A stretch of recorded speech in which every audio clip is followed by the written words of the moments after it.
نا آج انجینئر محمد علی مرزا کا فتنہ یہی فتنہ ہے. آج وہ انٹرنیٹ پر بیٹھ کے اپنے گھر میں 4 کتابیں سامنے رکھ کے اپنے گھر میں تو بھیکی بلی بھی شعر ہوا کرتی ہے. جرت تھی تو کسی اہل علم سے داؤ پیچ لڑاتا. بسم اللہ الرحمن الرحیم. السلام علیکم ورحمۃ اللہ وبرکاتہ. نہ جانے ہم اتنے خوش فہم کیوں ہیں کہ ہر دفعہ امید جاگتی ہے کہ منبر رسول پہ جو انسان بھی آئے گا وہ اس کے تقدس کا خیال رکھے گا، لیکن شاید کچھ ایسے طالب علم بعد میں استاد کی شکل میں ہمارے سامنے آ جاتے ہیں جن کی تربیت ہی ان کے ساتھ نے ایسے کی ہوتی ہے کہ انہیں بولنے کی بھی تمیز نہیں ہوتی. ایسے ہی لگ رہا ہوتا ہے کہ جیسے وہ آ کے بھونکنا شروع ہو گئے ہیں. سوری ٹو لسن کہ آپ کو ایسا سننے کو ملا ہے میری طرف سے، لیکن یہ جو ویڈیو جس کا لنک نیچے میں نے دیا اور یہ آپ کے سامنے بھی چل رہی ہے، تو میں نے اس کو سن کے نا اس کے اوپر میں نے اپنی رائے دینی ہے. اور وہ یہ ہے کہ ان کو مفتی کہنا اس مفتے کی توہین ہے. یہ جو لفظ ہے نا مفتی، جو دارالافتاء دیتا ہے آپ کو سرٹیفکیٹ کہ آپ فتویٰ دینے کے قابل ہو گئے ہیں، یہ لاکھ لعنت بھیجنے کو دل کرتا ہے ان لوگوں کو جنہوں نے اس مفتی کو دیا سرٹیفکیٹ کہ وہ فتویٰ دینے کے قابل ہے. کیونکہ فتویٰ ایک انتہائی اہم کام ہوتا ہے اور اس میں آپ لوگوں کو ہر طرح سے معاملات کا جائزہ لینے کے بعد ایک اپنی اوپینین دینی ہوتی ہے اور آپ لوگ اس کے رسپانسبل ہوتے ہیں جو آپ نے دیا، کیونکہ اگلے بندے کا تمام جو انحصار ہے وہ آپ کے اس فتوے پہ ہوتا ہے. تو یہ جو بندہ کہہ رہا ہے کہ جی اپنے گھر میں تو بلی بھی شیر ہوتی ہے، یہ محاورہ بھی اس نے صرف آڈینس کی شرم کی وجہ سے شاید غلطی سے بول دیا، ورنہ یہ تھا کہ اپنی گلی میں کتا بھی شیر ہوتا ہے. اور یہ انڈائریکٹلی انجینئر کو کتا کہہ رہا ہے تو کوئی بات نہیں، انشاءاللہ تعالیٰ میں ابھی اس انسان کے کتے پن کو ثابت کرتی ہوں اسی ویڈیو سے، کہ اس کو جن لوگوں نے بلایا ہے یہاں پہ پروگرام کرنے کے لیے، آئی ڈونٹ نو کہ ان کی مینٹالٹی کیا ہے. یہ ہو سکتا ہے کہ ان لوگوں کی مینٹالٹی اتنی زیادہ کوئی لوور ہے کہ ان کے نزدیک یہ بندہ بڑا مہا عالم دین ہے، اور یہ اپنی گفتگو میں یہ کہتا ہے کہ انجینئر کے اندر جرت نہیں ہے کہ وہ مناظرہ کرے یا وہ فیس ٹو فیس آئے. میں مطلب بہت عرصہ ہو گیا مجھے اسٹڈیز کے ساتھ ان ٹچ ہوئے، تو میں یہ سمجھتی ہوں کہ جتنی نالج میرے پاس ہے قرآن کی یا اصحاح ستہ کی، ان لوگوں کی تو میرے سامنے آنے کی اوقات نہیں ہے. یہ انجینئر کے پاؤں کی جوتی کے برابر تو میں خود نہیں ہوں، کیونکہ میں انجینئر سے بہت بڑی ہوں ایج میں، لیکن اس کی جو نالج ہے میں علم کی بات کر رہی ہوں. تو وہ تو تھا نبی صلی اللہ علیہ وسلم کا کہ علم جو ہوتی ہے وہ انبیاء کی وراثت ہوتی ہے، اس میں سے جو انسان جتنی محنت کرتا ہے وہ اس کو حاصل کر لیتا ہے. اس کے حاصل کرنے کے لیے اس کی نیت، یقیناً اس میں عمل و دار و مدار نیت پر ہے، تو وہ نیت بہت زیادہ رول پلے کرتی ہے. تو انجینئر کی اگر نیت یہ تھی کہ اس نے اپنے آپ کو دین الہی کے لیے وقف کرنا ہے اور اس نے اس کو پریکٹیکلی کر بھی دیا ہے اور وہ اپنے گھر سے حلال کھاتا ہے، تو ظاہری بات ہے اس کو ایسا ہی ہونا چاہیے جیسا کہ وہ ہے. اور پھر میں بہت سارے معاملات میں جب اپنے بچوں سے یا آس پاس سے یا کبھی اپنے شوہر کے منہ سے یہ سنتی ہوں کہ انجینئر نے فلاں قرآنی آیت یہ بیان کیا ہے تو اس کا مطلب یہ ہے، تم بتاؤ کیا صحیح ہے یا کیا انجینئر ٹھیک کہہ رہا تھا یا ہم نے پورا نہیں سنا تو اس کا کمپلیٹ کانٹیکسٹ کیا ہے. تو میں ان سے اکثر یہ بات کرتی ہوں کہ انجینئر بہت سافٹ سپوکن ہے، وہ بہت نرم لب و لہجے کے ساتھ ان سے مخاطب ہوتا ہے. ورنہ اللہ تعالیٰ کی ہم یہ جو صفت ہے جبار ہونے کی، قہار ہونے کی، ذوانتقام ہونے کی، تو یہ ہم کیوں بھول جاتے ہیں؟ جو قرآنی توحید ہے وہ تو انتہائی سخت لب و لہجے کے ساتھ اللہ تعالیٰ نے مخاطب کیا ہے، سخت لب و لہجے کے ساتھ، اور اس میں اس نے جو انبیاء کو بار بار وارننگز دی ہیں. اس بات کا کیا مطلب ہے؟ کیا جب انجینئر بیان کرتا ہے کہ اللہ تعالیٰ نے انبیاء کو وارننگز دی ہیں کہ تمہیں یہ بھی نہیں کرنا، تم نے وہ بھی نہیں کرنا، تم نے یہ کیوں کیا، تم نے ایسے نہیں کرنا، یہ وہ ہے یہ، تو اس کا کیا مطلب ہے کہ کیا انبیاء کی اہمیت جو ہوتی ہے یا ان کا مقام و مرتبہ وہ کم ہو جاتا ہے؟ ہرگز نہیں. جو میں مطلب یہ مجھے سمجھ نہیں آتی کہ اس قدر جہالت ہے کہ انبیاء کا مقام و مرتبہ جو اللہ تعالیٰ نے طے کر دیا ہے اس میں یہ گھٹیا 3rd کلاس مشرک جاہل مولوی انبیاء کو آسمانوں پہ بٹھا کے عرشوں پہ بٹھا کے یہ کیا اس مقام و مرتبے سے بڑھا دیں گے جو اللہ تعالیٰ نے ان کے لیے مختص کیا ہوا ہے؟ تو محبت تو وہ ہے نا جو اللہ تعالیٰ اپنے بندوں سے کرتا ہے یا اللہ تعالیٰ نے اپنے نبیوں سے کی ہے یا ان کا جو مقام و مرتبہ اللہ تعالیٰ نے رکھا ہے جینوئنلی، تو چیز وہ ہمارے لیے ایک آپ کہہ لیں کہ رول ماڈل ہے یا اس چیز کی ویلیو ہونی ہے. یہ ٹکے ٹکے کے مولوی جو مرضی زمین و آسمان کے کلابے مارتے پھرے، ان کے کہنے سے قرآنی آیات بدل تو نہیں جائیں گی، صحیح میں ترمیم تو نہیں ہو جائے گی، وہ تو جو طے ہو چکا وہ طے ہو چکا۔ یہ کہتا ہے کہ وہ اپنی گلی میں کتا بھی شیر ہوتا ہے، بلی کا تو خیر محاورہ ہی نہیں ہے۔ تو میں اس ٹکے ٹکے کے مولوی کو یہ بتانا چاہتی ہوں کہ وہ اپنی گلی میں کتا نہیں ہے، وہ امت مسلمہ کے لیے کھڑا ہونے والا ایک ایسی ننگی تلوار ہے، ایک ایسا شیر ہے جس کے اللہ تعالیٰ نے گھن گرج میں بھی اثر رکھا ہے اور طاقت رکھی ہے، اور اس کے جبڑوں کے اندر بھی اللہ تعالیٰ نے طاقت رکھی ہے۔ یہ جو آپ لوگوں کی اوقات ہے نا، وہ سچ کہتا ہے کہ سارا کچھ اس کی داڑھ کے نیچے ہے، وہ سچ کہتا ہے۔ اور اللہ تعالیٰ کی حمایت اور مدد ایسے لوگوں کے ساتھ ہوتی ہے جو اللہ کے لیے کھڑے ہوتے ہیں۔ اور یہ بات بھی سچ ہے کہ تمام جاہل، تمام مشرکین، تمام خبیث لوگ، ہر طرح کی ابلیسی خباثت رکھنے والے جتنے بھی لوگ ہیں، وہ اپنے مکارانہ منصوبے لے کر بھی اس بندے کا ایک بال نہیں اکھاڑ سکتے۔ مرنا اس نے تبھی ہے جب اللہ تعالیٰ کی طرف سے اس کی لکھی ہوئی پوری ہونی ہے، اس سے پہلے نہ اس کو کوئی چوں کر سکتا ہے، نہ اس کو کوئی چراں کر سکتا ہے۔ ہاں مرنا ہے تو اللہ تعالیٰ ہر انسان کو، ایون مجھے بھی، وہ موت عطا فرمائے جو اللہ تعالیٰ کو پسند ہے، یعنی کہ شہادت کی، اور شہادت بھی بہترین قسم کی عزت والی شہادت کی۔ اچھا، اب آتے ہیں دوسری چیز کی طرف کہ آپ کہتے ہیں کہ جی اس نے 4 کتابیں اپنے سامنے رکھی ہوئی ہیں اور وہ باتیں کرتا ہے۔ ہرگز نہیں۔ آپ کو کیا لگتا ہے کہ وہ علم جو آپ لوگوں نے 4 سال نہیں، 8 10 18 سال لگا کے مدارس کے دروازے کھڑکا کے، مولویوں کی جوتیاں سیدھی کر کے، ان کے کپڑے دھو کے، ان کی ہر طرح کی لیگل اور اللیگل خدمتیں کر کے آپ نے جو نالج حاصل کی ہے، تو پھر اس کا علمی لیول کیا ہے کہ وہ انسان جس نے مدرسے کے دروازے نہیں کھڑکائے اور اس نے اس میں سے کوئی بھی کام نہیں کیا جو آپ لوگ کرتے رہے ہیں، اس کے باوجود اللہ کی مدد کس کو حاصل ہے؟ انجینئر کو۔ اللہ کی تائید کس کو حاصل ہے؟ انجینئر کو۔ حق سچ کس کی زبان سے جاری کر رہے ہیں؟ اللہ تعالیٰ انجینئر کی زبان سے۔ آپ لوگوں کے صدیوں کے بنائے ہوئے بت، یہ میں زیادہ ڈیٹیل میں نہیں جاتی، جو آپ لوگوں کی کتابوں کے اندر اللیگل ورڈز لکھے ہوئے ہیں ان کے بارے میں بات نہیں کر رہی ہوں، جو آپ لوگ قرآن پاک کے غلط معنی بیان کرتے ہیں، اور یہ میں ابھی آگے ویڈیو میں پروف بھی کرتی ہوں۔ تو یہ ساری کی ساری قرآن پاک کی آیات اس نے کھول کھول کے بیان کی ہیں، ہر بندے کے ہاتھ میں اس کی وجہ سے قرآن پاک چلا گیا ہے۔ اگر عمران خان کو لمبی زندگی کی، ہم کہتے ہیں کہ ہر طرح کے مسئلے سے عمران خان پھنستا ہے اور نکل آتا ہے، کروڑوں ماؤں کی دعائیں اس کے کھاتے میں چلی جاتی ہیں، بیٹیوں کے جن کے باپ بچ کے، بیٹیوں کی دعائیں، شوہروں کی، بیویوں کی دعائیں، بچوں کی دعائیں اس کے کھاتے میں ہیں۔ تو میں اے مولوی اور جاہل انسان جس کو ممبر کے تقدس کا خیال نہیں ہے، میں تم سے پوچھتی ہوں، تم لوگوں کو تو آپ کہنے کو بھی دل نہیں کرتا، میں تم سے پوچھتی ہوں کہ تم مجھے بتاؤ کہ وہ انسان جو بیٹوں کو جہنم کی آگ سے نکال کے باہر لا رہا ہو، یہ تو ہمارے نبی کی سنت ہے نا کہ وہ لوگوں کو پکڑ پکڑ کے جہنم کی آگ سے باہر نکالیں گے۔ تو یہ اللہ تعالیٰ اگر یہ سنت اپنے نبی کی اس بندے سے، انجینئر سے زندہ کروا رہے تو تم لوگوں کو خارج کیا ہے؟ تم لوگ انجینئر سے زیادہ قابل بن جاؤ۔ ویسے جنرلی تو تم لوگوں کو زیادہ قابل ہونا چاہیے۔ اگر وہ قرآن پاک کی 1 آیت بیان کرتا ہے، تم اس کے مقابلے میں 10 آیات بیان کر دو۔ ایسا ہرگز نہیں کر رہے ہو تم لوگ یہ جو مکارانہ طریقے ہیں نا کہ پوائنٹ پہ نہیں آنا، یہ دائیں بائیں گھومن گھیریاں کھاتے رہنا ہے اور بندے کو نا اسی جو ورلڈ پول ہوتا ہے نا بھنور، اس کے اندر پھنسا دینا ہے اور پوائنٹ وہاں سے آپ نے آرام سکون سے غائب کر دینا ہے۔ نہیں، یہ ان لوگوں میں سے نہیں ہے کہ جو 30+3% مارکس لے کے پاس ہونے والے نالائق بچے ہیں، جن کو اسکول میں ٹیچرز کی شفقت پاس کر دیتی ہے کہ بچے کا سال ضائع نہ ہو۔ الحمدللہ یہ ان اسٹوڈنٹس میں سے نہیں ہے،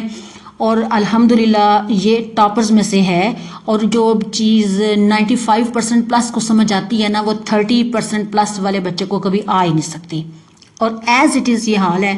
آپ کے مدارس کا بھی، کہ وہاں سے جو فارغ التحصیل اسٹوڈنٹس باہر نکلتے ہیں، وہ بیچارے تو وہ اسٹوڈنٹس ہوتے ہیں جن کو مطلب فائنینشلی وہ اتنے زیادہ پریشان فیملی سے بلونگ کرتے ہیں کہ وہ تو صرف شیلٹر کے لیے اور 2 وقت کی روٹی کے لیے اور دھوپ اور بارش سے بچنے کے لیے ساتھ میں چلیں، کچھ نہیں تو دین قرآن ہی پڑھ لیں گے اور ثواب مل جائے گا اور جنت میں سیٹ پکی ہو جائے گی، اس لیے وہ لوگ اس مینٹالٹی سے آ رہے ہیں۔ بہت کم ایسے والدین ہیں جو اپنے گھر سے بچوں کو کھلاتے ہیں، اپنے گھر سے سارے بچوں کے خرچے اور فیسیں پوری کرتے ہیں اور پھر بچوں کو مدارس میں بھیجتے ہیں۔ اب تو خیر انشاءاللہ تعالی اللہ نے چاہا تو وہ بھی کم ہو جائے گا، کیونکہ یہ انجینئر کی بات بڑی غلط ہے کہ وہ اس بات پہ ایمفسائز کرتے ہیں کہ جی چندے بھی آپ لوگوں کو دیے جائیں اور نمازیں بھی آپ کے پیچھے پڑی جائیں. بات اس کی لاجک کے اعتبار سے ٹھیک ہے، لیکن آپ لوگوں کے جو کرتوت ہیں نا ان کے اعتبار سے بالکل ٹھیک نہیں ہے. نمبر 1، آپ کے چندے بالکل بند ہونے چاہیے تاکہ آپ لوگوں کو پتہ چلے کہ محنت مزدوری کر کے جو ایک مزدور کھا رہا ہے، اور جب وہ جمعے کی نماز پڑھنے کے لیے آتا ہے کہ میں چلے اگر میں پورا ہفتہ نماز نہیں پڑھ سکا تو ایٹ لیسٹ نہاد ہو کے جمعے والے دن چھٹی ہے میں نماز پڑھنے کے لیے جمعے کی چلا جاؤں. تو پھر آگے سے آپ کے خطبے میں وہ SST سنتا ہے، آپ کے خطبے میں وہ اخباروں کے جو ایڈیٹوریل فرائیڈے کو چھپتے ہیں نا وہ سنتا ہے، آپ کے خطبوں میں وہ امریکہ کے لوٹے سیدھے کرنے والی باتیں سنتا ہے. تو یہ اس غریب بیچارے مزدور دیہڑی دار کو تو قصور کوئی نہیں ہے کہ وہ تو جمعے کی نماز پڑھنے کے لیے آیا تھا، چلے جی کچھ نہیں جا رہا تو جمعے کی نماز ہی پڑھاؤں. آگے سے ٹکر گئے اس غریب کو آپ جیسے گھٹیا مولوی. پھر آپ اس کے جو نالج ہے اس کے اوپر تو آپ لان تان کرتے ہی ہو، تو خیر اس سے تو کوئی فرق نہیں پڑتا کہ آپ جو مرضی بات کرتے رہو. ہم احسان مند ہیں، ہم شکر گزار ہیں، ہم اللہ تعالیٰ کی اس صدی میں نہیں، نبی صلی اللہ علیہ وسلم کے بعد اور عشرہ مبشرہ خلافت کے 30 ایئرس گزرنے کے بعد میں یہ سمجھتی ہوں، یہ جتنی میں نے تاریخ یہ مغلیہ دور کی اور یہ سارے اکبر شکبر کی پڑھی ہے، کہ اللہ تعالیٰ نے اس امت کے اوپر اس سے بڑا احسان شاید ہی کوئی دوسرا کیا ہو اللہ کے نبی کے بعد، کہ ہمارے بچوں کے ہاتھوں میں قرآن چلا گیا ہے. انجینئر کی وجہ سے لوگوں کو المستدرک للحاکم، یہ سنن الکبریٰ البیہقی کے نام، تبری کے نام، یہ بچوں کو مصنف بن ابی شیبہ یہ بچوں کو نام یاد ہونے شروع ہو گئے ہیں. اور جب مجھے ریکال ہوتے ہیں تو مجھے بڑی خوشی ہوتی ہے کہ یا اللہ وہ چیزیں جو ہم نے کبھی جامعہ میں پڑھی تھی تو وہ ماشاءاللہ سے بچوں کے منہ میں زبانوں سے جاری ہو رہی ہیں، بچوں کے ہاتھ میں قرآن آ گیا. پھر اے لخ لانتی کریکٹر، ببانگے دہل تم آ کے کہتے ہو کہ قرآن ڈائریکٹ نہیں پڑھنا. تم سے بڑا بدبخت کوئی ہے؟ اللہ تعالیٰ کے نزدیک ظالم ہے وہ شخص جو مسجدوں میں لوگوں کو عبادات کرنے سے روکتا ہے، کیونکہ یہ ہمارے نبی کی سنت ہے نا کہ مسجد کے اندر نہ تو انہوں نے کسی عیسائی کو عبادت کرنے سے روکا، نہ کسی کو دیہاتی آدمی کو پوٹی کرنے سے روکا. پھر صحابہ کرام سے کہا کہ اس کو صاف کر دو، نہ کسی کو ناک صاف کرنے سے روکا. ہاں مولی شلی کھانے سے روکا اللہ کے نبی نے، کیونکہ فرشتے اس کی بدبو سے تنگ ہوتے ہیں، مولی پیاز لہسن وغیرہ. اچھا تو تم لوگوں کو روکتے ہو کہ لوگ قرآن ہاتھ میں نہ اٹھائیں، تمہیں ذرا خدا کا خوف نہیں ہے کہ اچھا 1 منٹ کے لیے مفتی یہ بات سنو کہ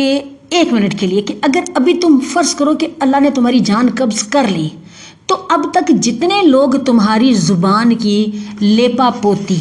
تمہاری زبان کی مکاری کی وجہ سے تمہاری حرکتوں کو جنہوں نے آن کیا ہوگا، اس کے اوپر عمل کیا ہوگا، تو کیا ان سب کی اعمال کا بوجھ تمہارے سر پہ کوئی نہیں آئے گا؟ یہ جو قرآن پاک کے اندر میں پچھلے دنوں اپنے بچوں کو پڑھا رہی تھی نا کہ وقودها، میں بھول گئی ہوں آیت کا، والناس والحجارہ کے الفاظ تھے کہ جہنم کی آگ کا ایندھن ہوں گے انسان اور پتھر. تو میں اپنی بیٹی کو کہہ رہی تھی کہ مجھے اس آیت کا یہ مطلب سمجھ میں آ رہا ہے کہ یہ جو ہمارے آج کے دور کے پتھروں سے تو سمجھ آ گئی نا کہ وہ بت ہیں، لیکن یہ جو ایندھن انسان ہوں گے تو اس کا مطلب یہ ہے کہ ایسے پتھر ہوں گے جو اپنے آپ میں فیول کا کام کر رہے ہوں گے. نمبر 2، یہ جو انسان ہے نا یہ ہمارے آج کے زمانے کے، آج کی صدی کے اور چند صدیاں پیچھے جو علماء تھے وہ یہ اس کا ایندھن اس لیے ہوں گے، انہوں نے عوام کو مس گائیڈ کیا ہے، انہوں نے عوام کو قرآن مترجم ہاتھ میں لینے سے روکا ہے. چلیں جب تک ٹرانسلیشنز نہیں تھی تب تک تو لاجک ایک سمجھ آتی ہے کہ ان کے پاس یہ تھا نہیں، ایفرٹس نہیں تھی، وسائل نہیں تھے، لیکن آج تو سب کچھ ہے. اگر آپ تمام مولوی حق کے سچے ہوتے، انجینئر آپ کے سامنے ایک آیت بیان کرتا ہے، آپ لوگوں کے پاس تو تجربہ زیادہ تھا، اس کے پاس تو بقول آپ کے تجربہ ہی کوئی نہیں ہے، آپ لوگ آیتیں نکال کے اس کو چپیڑے میں لگاتے. وہ آپ کے سامنے ایک حدیث نکالتا ہے رفع دین کرنے والی، آپ 10 نکالیں، حدیثیں نکال کے اس کے منہ پہ علمی چپیڑ لگائیں. یہ کون سا لان تان کرنے والا طریقہ ہوتا ہے کہ ممبر پہ آ کے بجائے اس کے کہ آپ 17-18 سال کی جو محنت ہے آپ کی، آپ اس کے اکارڈنگ عوام کو کچھ اچھی بات بتائیں، آپ آگے انجینئر کو فوکس کرنا شروع کر دیتے ہیں، اس کے علم کے اوپر قدغن لگانا شروع کر دیتے ہیں. یاد رکھیں جب سورج نکلتا ہے نا تو اس کی روشنی سے سب کچھ منور ہو جاتا ہے، اندھیرے چھٹ جاتے ہیں. تو اب اندھیرے اللہ کے فضل و کرم سے چھٹ چکے ہیں. جتنی دال آپ لوگوں کی گلنی تھی نا وہ آپ نے دیگیں بھر بھر کے خوب گلائی ہے، خوب کھلائی ہے. آپ لوگوں کی صحتیں، آپ لوگوں کے گوشت سے پرنور چہرے، چمکتی چمکتی داڑیاں، چمکتے لباس بغیر کسی شکن کے. جا کے حال پوچھے نا اس مزدور کا جو 8-10 گھنٹے 14 گھنٹے مزدوری کرتا ہے، کیا اس کا وہ حال ہوتا ہے آپ لوگوں کا؟ ٹھنڈے پنکھے، اے سی لگے ہوئے کمرے، سردیوں میں ہیٹر، گرم پانی، پنکھے. اچھا مساجد کے اندر حال یہ ہوتا ہے کہ اگر ایک بندہ بیٹھا ہوا ہے نا تو 10 پنکھے چل رہے ہوتے ہیں. ایک بندہ اگر ہال کے اندر ہے نا تو اس کے لیے پورے حال جو ہے. اب تو خیر گیس کا مسئلہ آنا شروع ہے، پہلے تو نہیں تھا، آج سے 7-8 سال پہلے یا 5-6 سال پہلے تو ہیٹر چل رہے ہوتے ہیں، بڑے بڑے اے سی چل رہے ہوتے ہیں، بل ان کی ماں نے آ کے دینے ہوتے ہیں نا. اپنے گھر کے اندر وہ جو محاورہ بولا جاتا ہے نا، مانگے سے جس کو دوسری دفعہ سالن نہیں ملتا، اپنے گھر کے اندر اگر ایک بلب یا ایک لائٹ ٹیوب لائٹ روشن کر کے بیٹھنے والے لوگ، ایک پنکھے کے نیچے، ایک چارپائیاں ایک سیدھی لائن میں پیڈسٹل فین کے سامنے لگانے والے لوگ مساجد کے اندر اس قدر عیاشی، اور کس کے بل بوتے پہ؟ بچوں کے نام کے اوپر جن کو آپ پوری خوراک نہیں دیتے، لباس ان کے اوپر پورا نہیں ہوتا، ٹھنڈا یخ پانی. اور مجھے تو اس کا خود پرسنلی ایکسپیرینس ہے کہ لڑکیاں کتنے زیادہ اور جو ان کے پرابلمس ہوتے ہیں ان کا وہ شکار ہو جاتی تھیں. ٹھنڈا یخ پانی واش روم میں یوز کرنے کی وجہ سے یا نہانے کی وجہ سے. تو لیکن آپ کو اس سے کیا فرق پڑتا ہے؟ وہ آپ کے بچے تو نہیں ہیں، آپ کے بچے تو ہٹے کٹے ماشاءاللہ صحت مند، اچھی گاڑیاں، اچھے گھر، اچھے بنگلے. ڈاکٹر اسرار احمد کا یہ جو کرائٹیریا تھا نا جج کرنے کا، یہ بالکل 100% ٹھیک تھا کہ علماء سو وہ ہیں جن کے آپ کو نظر آتے ہیں ایسٹس. آپ لوگوں کے ایسٹس تو ہمیں چلتے پھرتے نظر آتے ہیں، اور اگر ایسا نہیں ہے تو آپ پروف کریں کہ آپ لوگوں کے پاس جو سورس آف انکم ہے نا وہ کچھ اور ہیں. اور وہ جو سورس آف انکم ہے نا وہ آپ نے ان چندوں کو بنیاد بنا کے کھڑے کیے ہوئے سورسز نہیں ہے کہ دکانیں بنا لی ہیں، گھر بنا لیے ہیں، کرائے پہ چڑھا دیے ہیں اور وہاں سے ساری چیزیں آ رہی ہیں اور آپ لوگ کھا رہے ہیں. عوام کو مفتی عبدالواحد قریشی صاحب، آپ عوام کو گمراہ کرنا چھوڑ دیں، اور ببانگے دہل جو آپ آ کے بیانات دیتے ہیں نا تو یہ دینا بھی چھوڑ دیں، ورنہ آپ کی ایسی کی تیسی کرنے میں بینگ اے مدر مجھے تو کوئی آر نہیں ہے. اور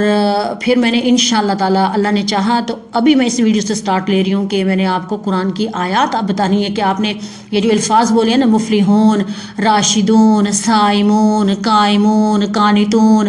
یہ الفاظ اللہ تعالیٰ نے کس کانٹیکسٹ میں، کن آیات میں اور کن کن شرطوں کے ساتھ استعمال کیے ہیں. آپ نے تمام صحابہ کرام کو اس طرح سے فرما دیا، اور آپ لوگوں نے اتنا گمراہ کیا کہ آپ نے جو حضرت ابو بکر صدیق کے ساتھ لڑائی کرنے والے تھے ان سب کو آپ نے صحابہ کرام کہہ دیا جن کو ابو بکر صدیق کے لشکر نے قتل کیا تھا. پھر واہ بھائی واہ، مزہ نہیں آ گیا؟ ابو بکر صدیق کے جو شہید ہوئے ساتھی وہ بھی جنت میں، اور جو زکوٰۃ کا انکار کرنے والے تھے وہ بھی جنت میں. واہ بھائی واہ. جیسے کہ آپ ان دا لانگ رن کہتے ہیں کہ جی حضرت علی کے ساتھ جو شہید ہوئے وہ بھی جنت میں، اور جو مخالف میں جن کو پتہ تھا کہ ہم علی کے خلاف لڑنے کے لیے جا رہے ہیں وہ بھی جنت میں. گمان اچھا ہے، رکھیں، حقائق کچھ اور کہتے ہیں. اللہ تعالیٰ آپ کو ہدایت دے، وہ ہدایت جو اس نے عشرہ مبشرہ کو دی، جو اس نے خلفۂ راشدین کو دی. اور اللہ کرے کہ جیسا کہ آپ کا نام ہے عبد الواحد قریشی، بندہ عبد غلام اس ایک اکیلے کا، تو آپ تو مجھے کہیں سے بھی اس ایک اکیلے کے غلام نہیں لگے، کیونکہ آپ تو اس ایک اکیلے کی جو قرآن پاک کی کتاب ہے نا، ابھی میں آپ کو بتاتی ہوں کہ آپ نے اس کتاب کے ساتھ کیا کیا ہے. اللہ حافظ.